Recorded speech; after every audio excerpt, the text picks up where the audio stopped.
Assalamualaikum dan selamat tengah hari. Okey, dah tengah hari. Okey, semua sihat? Cuti seminggu ni sihat? Sihat. Sihat cikgu. Sihat. Nah, alhamdulillah. Okey. Hari ni kita nak masuk, masih lagi bab 1. Okey, hari ni merupakan bab terakhir 1.7 pembangunan aplikasi.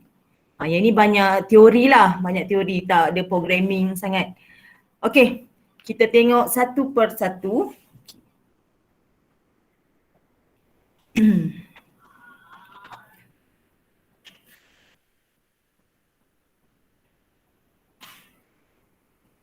Okey, boleh nampak jelas ya slide saya?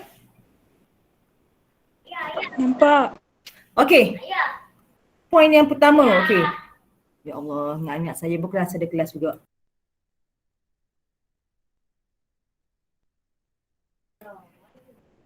Okey. Pembangunan aplikasi. Okey, kita tengok apa itu pembangunan aplikasi.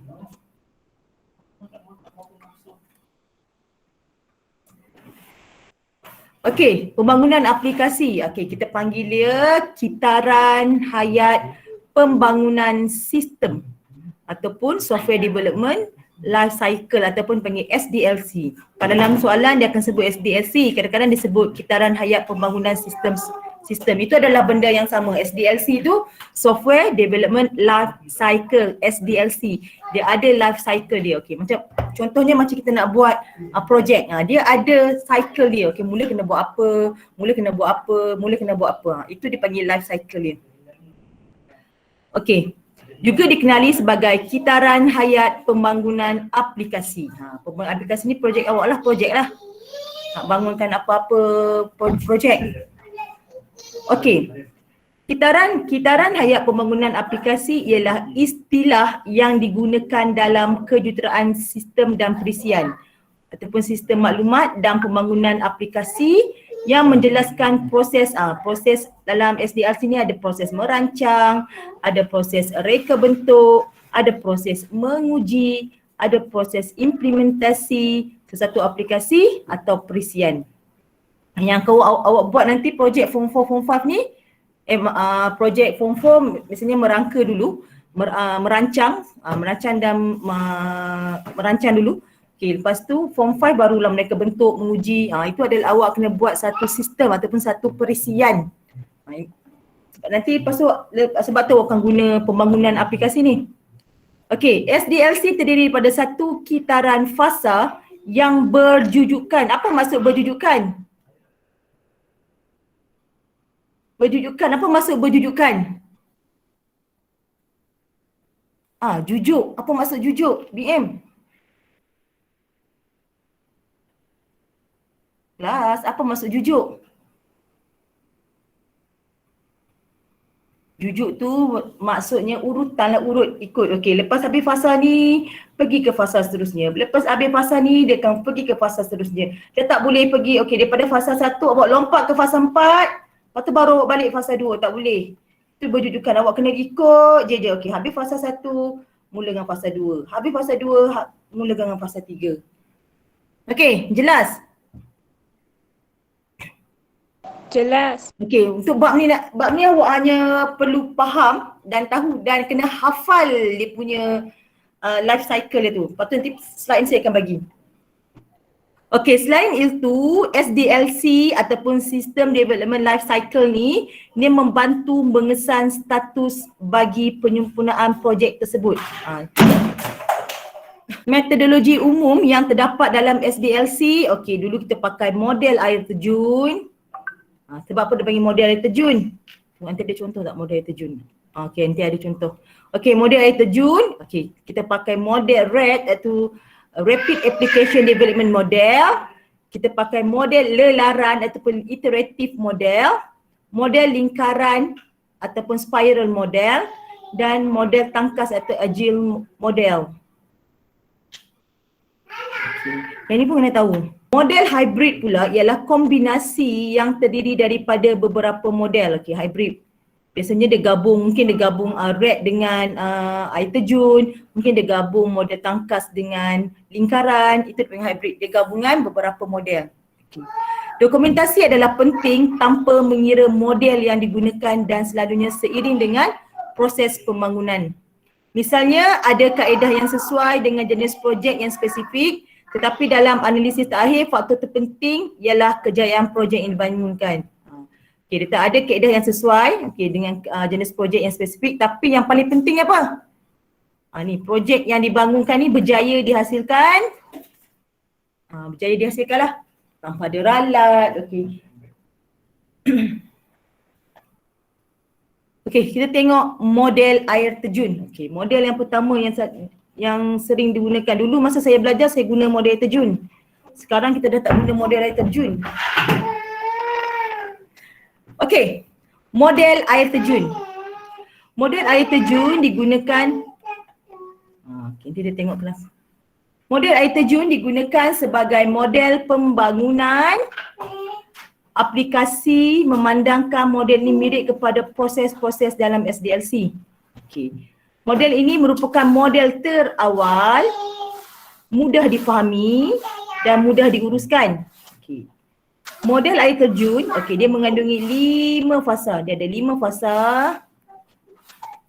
Secara umumnya di mana setiap fasa dalam model air terjun distrukturkan iaitu satu fasa perlu diselesaikan sebelum ke fasa berikutnya. Ini dinamakan berjujukan. Tak selesai lagi fasa 1 tak boleh lompat ke fasa 2. Okay. Maklumat bagi setiap fasa diperlukan untuk fasa yang berikutnya dan tidak boleh berpatah balik. Dia tak ada boleh patah balik. Okey, kita tengok gambar rajah dia. Ni dia air terjun kan, macam air terjun kan? Macam waterfall kan, turun daripada bukit tu turun air tu, ni waterfall. Kalau dia suruh awak lukis, lukiskan SDLC model air terjun. Lukis macam ni. Ikut first lah. First mesti di atas. Analisis masalah. Lepas tu dah habis selesai analisis masalah, reka bentuk penyelesaian. Yang ketiga, laksana penyelesaian. Yang keempat, uji dan nyah ralat. Dan yang kelima, dokumentasi. Okey. Jelas setakat ni ada soalan? Tak ada. Tak ada. Okey, kita tengok ni, itu baru dia punya pengenalan. Sekarang ini kita masuk yang lebih detail lah. Kitaran hayat pembangunan sistem ataupun apa dalam bahasa Inggeris dia? Software Development Life Cycle SDLC. SDLC. Yes. System Development Life Cycle. Okey. System Development Life Cycle pun dia ada fasa-fasa dia. Okey, yang pertama, ini kena ingat.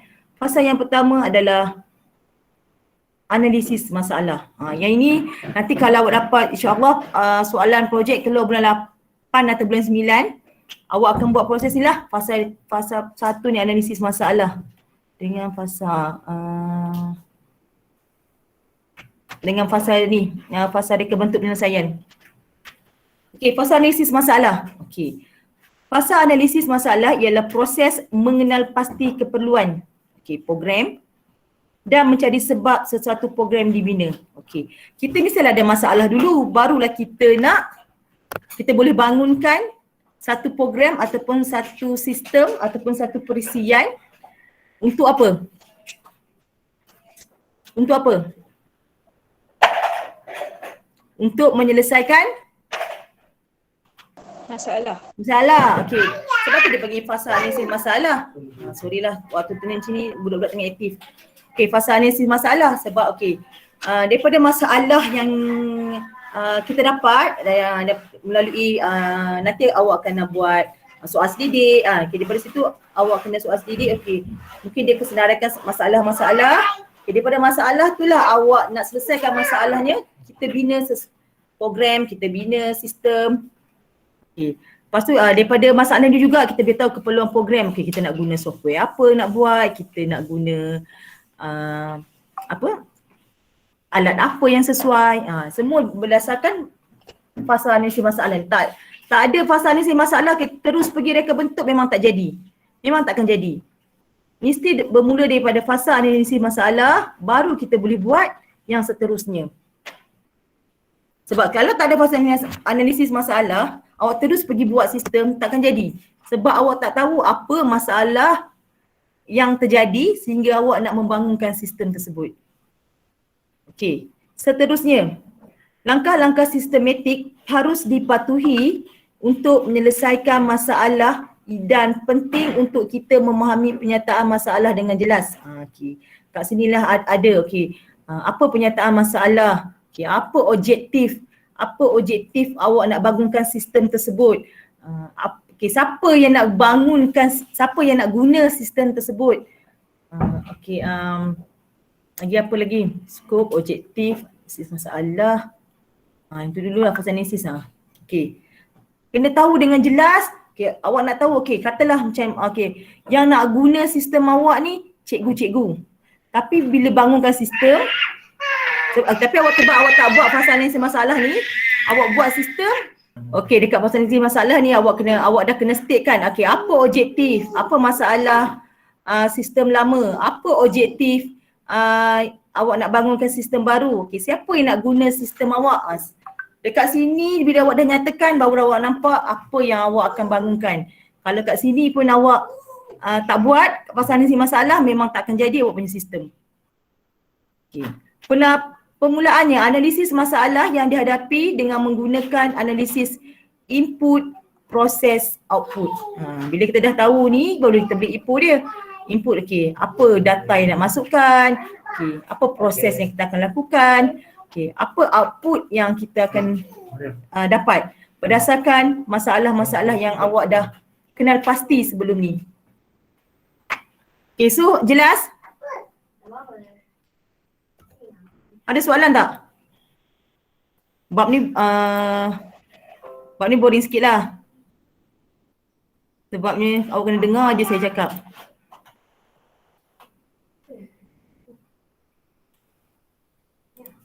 Okey, ada soalan? Tak ada. Okey, contohnya dia bagi kat awak, okey, katakan awak dikendaki menyelesaikan masalah kiraan gaji staf. Gaji staf mengikut jam bekerja. Okay. So penyelesaian dia, okey, cara mengisi kata Ipoh adalah dengan menentukan penyelesaian yang dia kehendaki, iaitu sebab okey daripada soalan ni, apa output dia? Apa output yang dia nak?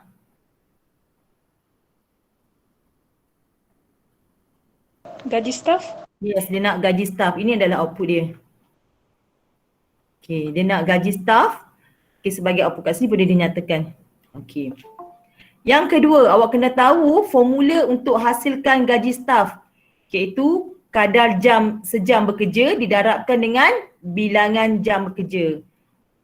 So kadar, dia punya rumus dia, kadar sejam bekerja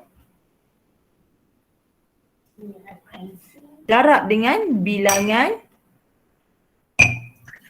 jam bekerja. Okey. Lepas dah tahu A, dah tahu B, kita tengok ke C. Input untuk formula, okey. Bila kita, macam saya cakap selalunya kan, bila kita dah melibatkan rumus, kita tahu dulu rumus dia apa. Daripada rumus tu kita kena pasti apa input dia. Apa input dia? Kan berdasarkan macam sama rumus tadi kan, kadar sejam bekerja dan bilangan jam bekerja. Kalau yang melibatkan rumus, kalau kita tak tahu apa input yang kita nak perlukan, tengok rumus tu. Okay, contohnya macam nak kira luas segi empat kan, panjang, darat, lebar. So input yang diperlukan panjang dan Lebar. Lebar. Okey. Sama lah sini. Okey, contohnya, okey, kita dah tahu proses tadi. Okey, bila tahu proses, kita automatik kita akan tahu apa input dia. Okey, input dia kadar sejam, bilangan jam bekerja. Okey. Dapatkan kadar sejam. Okey, dapatkan bilangan jam bekerja. Ni maksudnya orang masukkanlah, kirakan kan. Kirakan gaji staf. Okey, kita dah ada maklumat kadar sejam. Kita dah ada maklumat bilangan jam bekerja. Jadi kita akan dapat output dia gaji Staf. staf. Okey, boleh faham setakat ni? Ini adalah analogi ringkas lah. Kalau buat projek pun tak adalah seteruk ni. Cuma kena banyak berfikir. Okey, fasa yang pertama tadi fasa apa? Fasa analisis masalah. Okey, ingat fasa analisis masalah. So kita akan pergi ke seterusnya iaitu fasa reka bentuk penyelesaian. Kita dah tahu dah dekat fasa analisis masalah, kita dah tahu siapa yang nak guna sistem, kita dah tahu apa objektif kita nak bangunkan sistem, apa masalah sistem lama. Kat semua sini kita dah tahu. So kita pergi ke fasa reka bentuk penyelesaian. Fasa reka bentuk penyelesaian, okey. Masalah dibuat setelah analisis IPO yang merupakan set keperluan untuk memulakan fasa mereka bentuk dilakukan. Okey. Itu maksudnya kalau tak ada fasa analisis masalah, awak tak boleh buat fasa reka bentuk penyelesaian. Itu maksudnya. Okey, walaupun projek yang kecil dan keperluan yang mudah, satu reka bentuk mental untuk memahami pemahaman keperluan dan penyelesaian perlu wujud. Walaupun projek itu kecil, fasa reka bentuk penyelesaian perlu ada. Fasa ini melihat kepada potensi penyelesaian yang wujud dan menentukan penyelesaian yang efektif dan efisien. Okey, hal ini menjawab bagaimana membina penyelesaian terbaik. Dekat sini kita dah, dekat fasa reka bentuk penyelesaian ni kita dah mula nampak macam mana sistem kita. Okay, sebab apa? Sebab dalam fasa reka bentuk ni kita akan buat algoritma. Okay, kita akan buat algoritma. Jadi dekat algoritma kan ada satu set langkah demi langkah kan, satu set arahan. Tadi kita dah nampak dah flow projek kita macam mana. Okay. Penggunaan algoritma ialah langkah awal bagi penyelesaian masalah dalam fasa reka bentuk penyelesaian. Okay, fasa reka bentuk penyelesaian awak akan buat algoritma lah. Algoritma ada berapa? Ada 2. 2 apa? Pseudocode dan carta alih. Yes, pseudocode dan carta alih. Memang nanti masa projek, ini yang awak akan buat untuk fasa yang kedua ni. Melukis je. Okay, pseudocode ialah aturan langkah demi langkah yang ditulis dalam bahasa. Kalau carta alih apa? Dalam bentuk grafik atau dalam bentuk apa? Simbol. Kalau pseudocode dalam bahasa pertuturan, dalam ayat awak tulis. Kalau carta alih dalam bentuk grafik ataupun simbol yang menunjukkan langkah penyelesaian sesuatu masalah dan mempunyai hubung kait antara satu sama lain. Okay. Kalau fasa 1 awak dah, kalau saya ulang lagi sekali kalau fasa 1, fasa analisis masalah, awak nak tentukan apa masalah, awak nak tentukan siapa yang nak guna sistem awak nak tentukan apa objektif awak nak bangunkan sistem. Tengok Riah. Okey, dan seterusnya fasa yang kedua iaitu fasa reka bentuk penyelesaian. Awak akan bina apa? Sekejap. Bina algoritma. Yes, membina algoritma. Ingat membina algoritma. Kalau dalam soalan dia biasanya dia akan tanya, okey, membina sambung. Sorry. Okey. Kita buat algoritma. Algoritma kita ada pseudocode dan carta alih. Okey, saya lupa juga. Okey, dalam fasa 1, fasa analisis masalah, di situ juga awak kena buat carta GAN. Okey, carta GAN. Nanti kita akan tengok carta GAN tu macam mana. Okey, bila dah habis semua tu, okey, awak kena buat carta GAN. Okey kelas, terima kasih. Kita jumpa hari Khamis dengan bab 2. Okey kelas, terima kasih banyak-banyak. Assalamualaikum.